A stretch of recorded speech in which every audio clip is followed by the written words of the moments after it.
Now, congratulations to our Philippine delegation.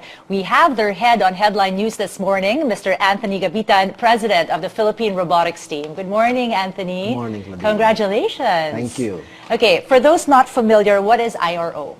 IRO is International Robot Olympiad. The last one that we joined was in Bucheon, Korea, and it's the 17th IRO. So it has been going on for 17 years. 17 years. And is this the first time that we actually won? No. We have won since 2011. The first time we won gold was 2011. And ever since that time, we've been winning and winning and winning more medals every time. Nice. And we should be hearing more about this. How big is the robotics team?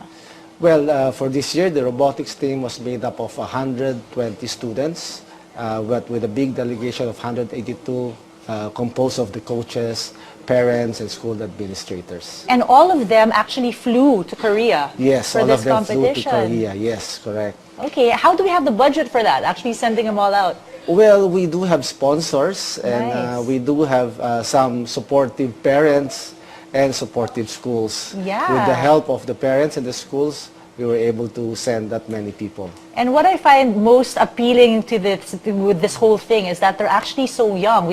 Isabella Montano mentioned 10 to 15 years old.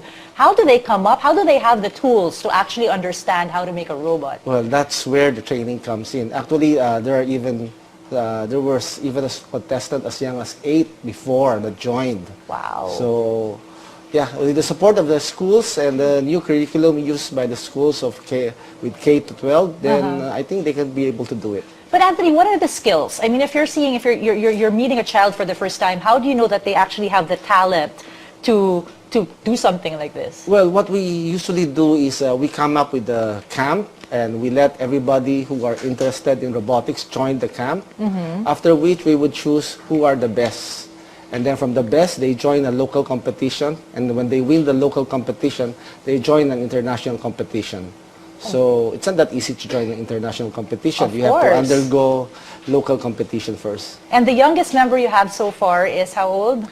The youngest was 8. 8 years old. Yes. That's amazing. And we have some of the robots here in the studio right now. Let's talk about it. This big gold one is amazing. Yes, the big gold one is a humanoid. It's called a RoboNova. You can program it to move, to talk, and even do a presentation for you. Well, can it make me coffee? Well, not yet now. Not yet, not yet. Okay, and the other ones next to it? Well, the other one is the RQU. No, it's a smaller size robot. It teaches you all the basic movements and programming of the robot.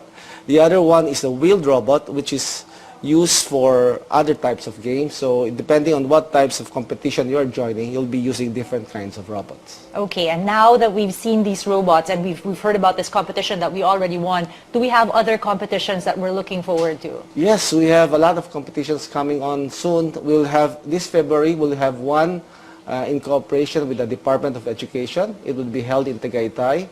Then after which, we will have one in Jakarta, one in Melbourne, Australia, and another one in Malaysia. Okay, and for parents watching who want their kids to get into this, because I think this really hones a lot of skills, concentration skills, and of course many others. How do they start? Well, they can always call up their schools, join their school clubs with robotics, enroll in the right schools that offers the right curriculum, and providing them the robotics curriculum, then they should be able to join us. Start anytime. joining. Yes. Okay, Anthony, last question. When do you think robots are actually going to take over? That will still take time. That's gonna Not take now, time. yes. Not yet? Not yet. Okay. Thank you so much, Anthony. Thank you. You for joining us here on Headline News. We just had the president of the Philippine Robotics Team, Anthony Gabitan.